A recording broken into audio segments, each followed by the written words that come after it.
जय हिंद दोस्तों, आप सबको इंडिया में जान पर स्वागत है। दोस्तों, आप सब जानते हो जब से अग्निवीर या अग्निपथ स्कीम का अनाउंस हुआ है तब से देश भर में पिछले 3-4 दिन में बवाल बढ़ता जा रहा है और कई तरीके से उसमें संशोधन या फिर सरकार की तरफ से कई तरह का आश्वासन देने के बावजूद भी अब ये विवाद बिल्कुल भी थम नहीं रहा है। लग रहा था कि आज ये विवाद ज्यादा नहीं होगा, लेकिन आज बिहार से लेकर आसाम, उड़ीसा, तेलंगाना, आंध्र और कुछ बाकी एरिया में, उत्तर प्रदेश भी आप उसमें ऐड कर सकते हो, विवाद फिर से हुआ है। बड़ा सवाल ये है, ये जो अब कुछ हो रहा है इसके लिए जिम्मेदार कौन है? जो एक तरीके से आप कह सकते हो इसमें ये जो विवाद बढ़ रहा है इससे इंडियन आर्मी की छवि पर भी बहुत ज्यादा असर पड़ रहा है। इसके पीछे जिम्मेदार कौन है? क्या सरकार इसके पीछे जिम्मेदार है या फिर जो लोग सड़क पर उतर कर ट्रेन बस में आग लगा रहे हैं या फिर जो कॉमन मैन है उनको परेशान कर रहे हैं, क्या वो ही सब कुछ जिम्मेदार है? आज मैं इसी टॉपिक पर बात करूंगा। हालांकि ये स्कीम कितना अच्छा है, उसमें क्या बुराई है, उसके ऊपर ज़्यादा नहीं जा रहा हूं, क्योंकि एक तरीके से आप कह सकते हो कन्फ्यूजन बहुत ज़्यादा है। हालांकि गवर्नमेंट की तरफ से उसे क्लियर करने की कोशिश किया जा रहा है, लेकिन अब भी बहुत सारे सवाल है जिसका आंसर नहीं मिला है। इसलिए मैं कुछ टाइम तक वेट कर रहा हूँ, नहीं तो मैं कुछ अगर गलत बोल दूंगा, अगर मैसेज कुछ गलत गया और उससे लोग अगर भड़केंगे तो फिर ये बिल्कुल भी अच्छा नहीं होगा। इसलिए मैं काफ़ी वेट कर रहा था। मुझे लगा कि गवर्नमेंट की तरफ से आज जब तक वीडियो रिकॉर्ड कर रहा हूँ बहुत सारी चीज़ों पर सवाल का जवाब दिया जाएगा, लेकिन अब भी बहुत सारे सवाल है जिसका जवाब अभी तक मिलना बाकी है। इस टॉपिक पर बात करेंगे। जानने के लिए आप आखिर तक की वीडियो को देखते रहिए और ज़्यादा से ज़्यादा लाइक शेयर करना बिल्कुल मत भूलिए। देखिए, अब जो विवाद बढ़ रहा है, जो भी आगजनी हो रहा है, इसके पीछे आप एक तरीके से कह सकते हो 3 लोग जिम्मेदार हैं।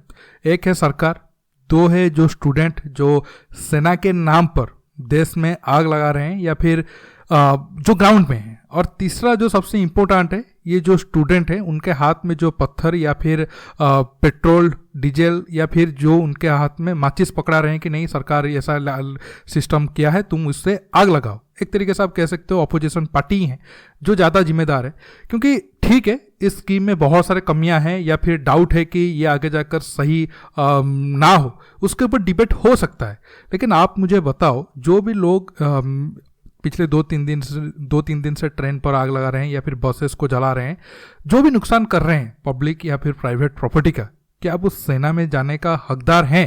क्योंकि आप सब जानते हो हमारे देश में अब प्रेजेंट टाइम में अगर कोई ऑर्गेनाइजेशन को सबसे ज़्यादा रेस्पेक्टफुल नज़र से देखा जाता है वो है आर्मी। सिर्फ हमारे देश ही नहीं, हर देश के लोग अपने आर्मी के ऊपर प्यार होता है और ये एक तरीके से कॉमन मैन का विश्वास है, देश चाहे कोई भी मुश्किल पोजीशन में हो, आर्मी वाले आकर सब कुछ ठीक कर देंगे। लेकिन आप देखो, ये जो स्टूडेंट देश का ही नुकसान कर रहे हैं, कल में से इनमें से अगर कुछ भी जाकर आर्मी में भर्ती हो जाते हैं, क्या ये लोग हमारे देश का सुरक्षा ठीक से कर पाएंगे या हनी ट्रैप या फिर घूस लेकर पाकिस्तान और चीन को ये जानकारी बेचेंगे? ऐसा माइंडसेट अब उनका अगर अब से है तो आप कह सकते हो ये आर्मी में जाकर देश का कितना भला करेंगे। क्योंकि आर्मी में जाने का ये जो बेसिक रूल होता है, ये सारे लोग उसमें फेल हो रहे हैं।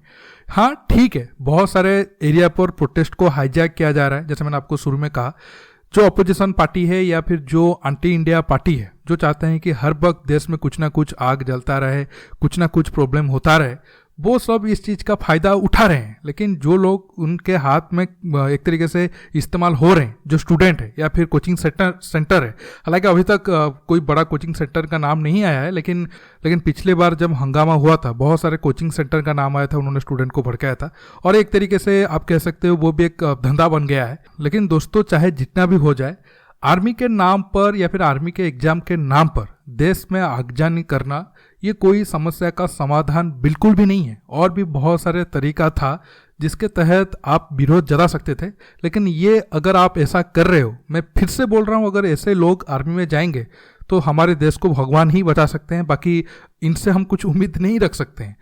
अब आप कहोगे अगर मैं स्टूडेंट जो प्रोटेस्ट कर रहे हैं इनको इतना मतलब एक तरीके से आप कह सकते हो क्रिटिसाइज कर रहा हूँ, तो क्या गवर्नमेंट को मैं सपोर्ट करूंगा? बिल्कुल भी नहीं।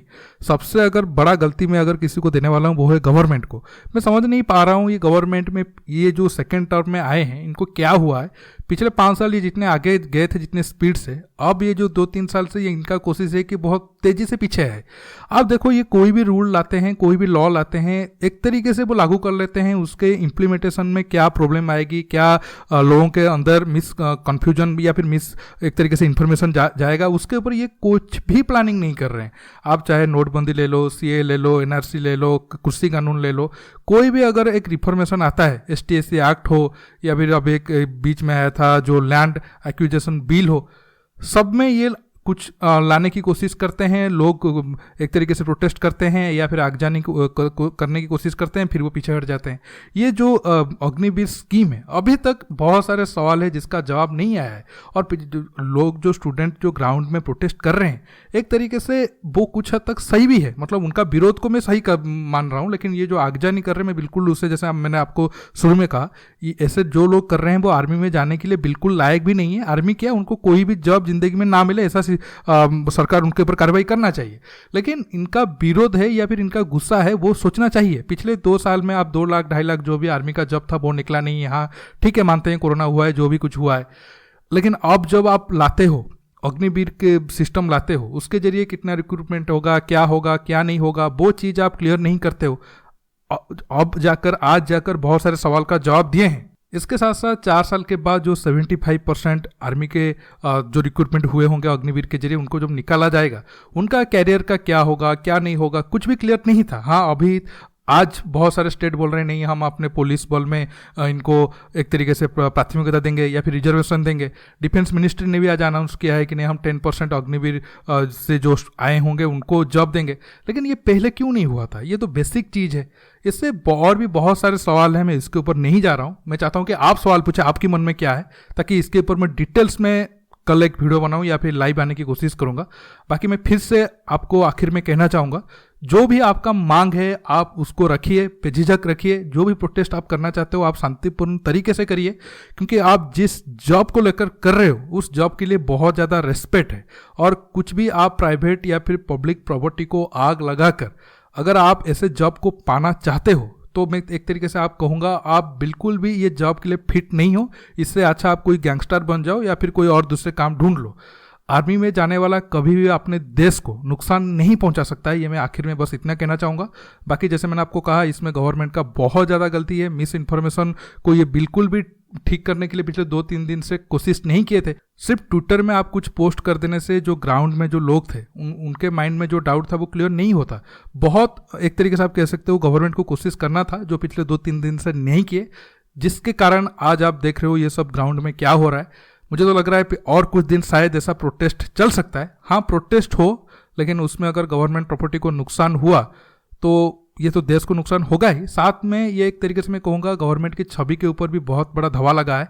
अब जो भी अब आगे जाकर कोई कानून गवर्नमेंट लाता है, ऐसे ही कुछ लोग आएंगे, सड़क पर उतरेंगे और वो प्रोटेस्ट करेंगे और गवर्नमेंट को बैकफुट पर लाने की कोशिश करेंगे। ये बिल्कुल भी एक तरीके से आप कह सकते हो सही तरीका नहीं है, लेकिन ये गवर्नमेंट ने खुद ही एक तरीके से अपने हाथ को बांध कर ऐसा करने की अनुमति दी है। ज़्यादा मैं पॉलिटिकल बात नहीं करूंगा। दोस्तों आज के टॉपिक में बस इतना ही।